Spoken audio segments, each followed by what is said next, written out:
আপনি এইভাবে প্রার্থনা করতে পারেন, প্রভু যিশু, আমি তোমাকে চাই। আমার পাপের জন্যই ক্রুশের উপরে তুমি প্রাণ দিয়েছ। তোমাকে ধন্যবাদ। আমার হৃদয় দুয়ার খুলে তোমাকে আমার মুক্তিদাতা প্রভু বলে গ্রহণ করছি। আমার জীবনের ভার তুমি নাও। যেমন চাও তেমনি করে আমায় গড়ে তোলো। আমেন।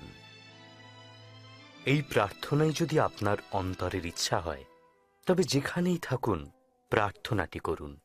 আমি একটি করে লাইন বলে যাচ্ছি, আপনি আমার পরে পরে আন্তরিকভাবে তা বলুন। প্রভু যিশু, আমি তোমাকে চাই। আমার পাপের জন্যই ক্রুশের উপরে তুমি প্রাণ দিয়েছ। তোমাকে ধন্যবাদ।